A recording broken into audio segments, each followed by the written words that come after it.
रेखा के पिता दिल्ली में किसी तरह अपने और अपने परिवार का पेट पाल रहे थे। पर एक दिन, अरे रमेश, तुम्हारी बेटी के तो समझो भाग्य ही खुल गए। वकील लड़के का रिश्ता आया है। अरे वाह, कब करना चाहते हैं शादी? वो लोग तो जल्द से जल्द ही करेंगे। बाकी शाम को मैंने रेखा को देखने के लिए बुला लिया है।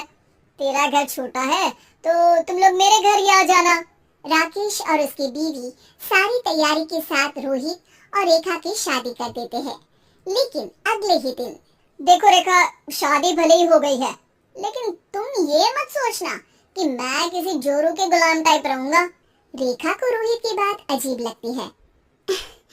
मैं ये तो सोच भी नहीं सकती और ना ही चाहती हूँ, लेकिन शादी के अगले ही दिन इस तरह की बात की उम्मीद भी नहीं थी।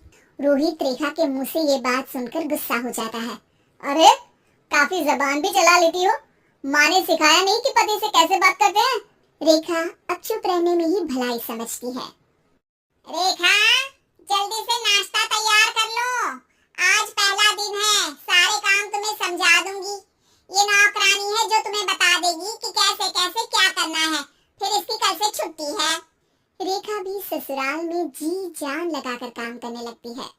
खाली समय मिलता तो पति के वकालत की किताब उठाकर पढ़ने लगती। ये क्या क्या देखो तब पढ़ती रहती है। अच्छा सुन, कल पिता के घर से 20,000 रुपए लेकर आना। मेरे छोटे बेटे की फीस भरनी है। लेकिन पापा क्यों भरेंगे उसकी फीस? अरे वाह जी वाह, पापा क्यों भरेंगे? तो ये बता, हम क्यों रखेंगे तुझे यहाँ? क्यों खाना देंगे फ्री में? अरे, क्योंकि मैं बहू हूँ इस घर की। तभी वहाँ रोहित आ जाता है। अरे वाह, बड़ी जबान चला रही हो। चुपचाप माँ जो कह रही है वैसा कर, वरना सामान उठा और जा अपनी झोपड़ी में। बेचारी रेखा क्या करती, पिता के घर जाती है, उनको सारा हाल बताती है। पिता भी जैसे तैसे पैसों का इंतजाम कर बेटी को ससुराल के लिए विदा करते हैं। देखा, अब कहाँ से आए पैसे? अरे बहुत माल है तुम लोगों के पास, बस सीधी उंगली से निकालते नहीं। नहीं नहीं माँ, पापा ने अपनी मोटरसाइकिल बेचकर पैसों का इंतजाम किया है। पता नहीं अब वो ऑफिस कैसे जाएंगे। अरे वाह भाई, ये भी हम सोचे। खैर, जैसे तैसे दिन बीतते हैं।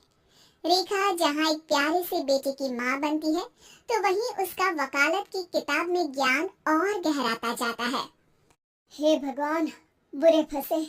ये केस तो लगता है कि मैं हार ही जाऊंगा। देखिए, मैंने आपकी इस केस की फाइल पढ़ी थी। इस केस को जीतना बहुत ही आसान है।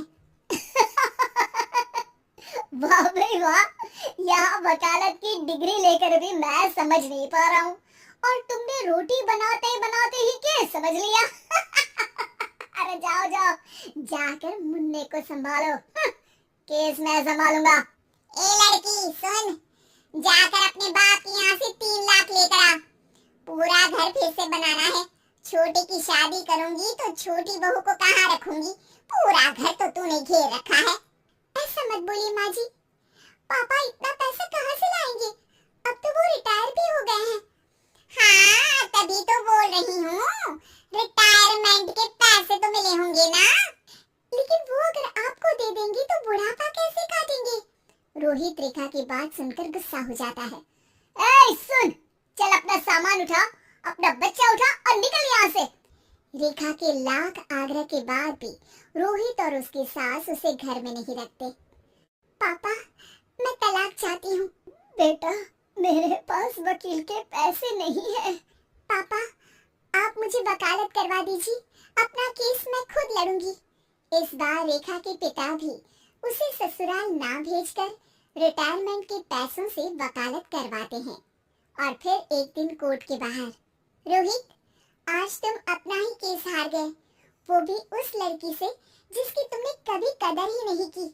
रेखा, मुझे माफ कर दो। मैं इतनी बड़ी अमाउंट कहाँ से लाऊंगा?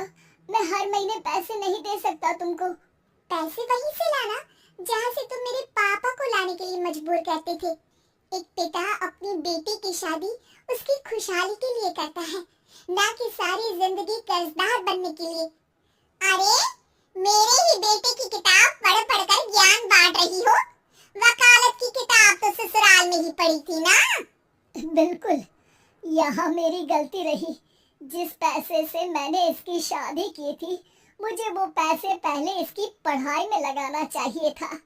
और आज रेखा एक जानी मानी वकील के रूप में काम कर रही है।